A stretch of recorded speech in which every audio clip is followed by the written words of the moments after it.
जय श्री राम दोस्तों। तार्किक संवाद में मैं ईरीश वर्मा आपका स्वागत करता हूं। आज दोस्तों 2026 का दूसरा दिन है, तो वो सारी पार्टीबाजी 31 दिसंबर वाली और एक की सवेरे सवेरे वाली वो सब तो ख़त्म हो गई होगी। आप सब लोगों ने भी काफ़ी एंजॉय किया होगा अपने दोस्तों रिश्तेदारों के साथ, बहुत अच्छी बात है। दोस्तों मेरा सवाल आप सभी लोगों से ये है कि 31 दिसंबर की पार्टी को अगर छोड़ दें, नए साल की पार्टी को छोड़ दें, उसके अलावा आपने आपके लिए नया साल में आपने अपने लिए क्या कुछ नया किया? आपने क्या कुछ नए कदम उठाए जिससे आपकी लाइफ में पॉजिटिव चेंजेस आएँ? और मैं ये नहीं कह रहा कि हाँ, कि आप रातों रात करोड़पति बन जाएँ, नहीं, पैसे की तो मैं बात ही नहीं कर रहा।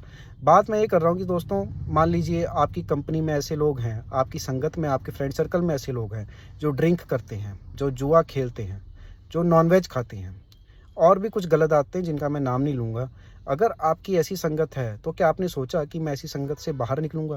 क्योंकि दोस्तों ऐसी संगत से लाभ किसी का नहीं होता, उल्टा आपके ही पारिवारिक जीवन और आपकी ही जेब पर असर पड़ता है। अगर आप ऐसी संगत में आपका रोज़ाना उठना-बैठना है, तो क्या आपने कभी ये सोचा कि भई नए साल में मैं ऐसी संगत से दूर ही रहूँगा, ऐसे दोस्तों से दूर रहूँगा और मैं सिर्फ़ उन्हीं दोस्तों का संग रखूँगा जो सकारात्मक सोच रखते हैं, मेहनती लोग हैं और सबसे जो महत्वपूर्ण बात है, जो मतलब एक सात्विक जीवन जीते हैं।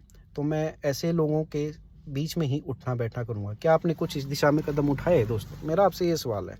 और दूसरी बात दोस्तों, क्या आपने कुछ सोचा कि जो आपकी नकारात्मक आदतें हैं या बुरी आदतें हैं, मान लीजिए अगर आप ड्रिंक करते हैं, ठीक है, लेट से उठते हैं, बाहर का खाना-पीना बहुत ज़्यादा है, फ़ास्ट फूड, तला हुआ और अनहेल्दी फूड, तो आपने क्या इस दिशा में कुछ कदम उठाए कि नहीं, अब मैं घर का खाना ही ज़्यादा से ज़्यादा खाऊँगा, ठीक है, और बाहर का खाना बिल्कुल त्याग कर दूँगा, धीरे-धीरे उसको इतना कम कर दूँगा कि त्याग ही कर दूँगा उसका बिल्कुल ही। तो दोस्तों मेन चीज़ यही पूछना चाह रहा हूँ कि एक पार्टीबाजी को छोड़ दें, अगर नए साल की जश्नबाजी को छोड़ दें, तो आपने इस साल से अपने ही जीवन में सकारात्मक बदलाव लाने के लिए क्या कदम उठाए दोस्तों? मैं आपसे ये सवाल कर रहा हूँ।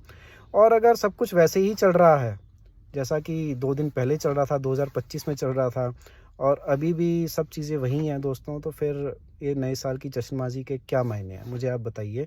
अगर आप अपनी ही स्वास्थ्य, मानसिक स्वास्थ्य और शारीरिक स्वास्थ्य की बेहतरी के लिए की दिशा में नए कदम नहीं उठा रहे दोस्तों। तो दोस्तों मैं उम्मीद करता हूँ मेरा संदेश कहीं न कहीं आपको सोचने पर मजबूर करेगा कि नए साल का मतलब यही नहीं है कि पार्टी करनी है और हो हल्ले के साथ।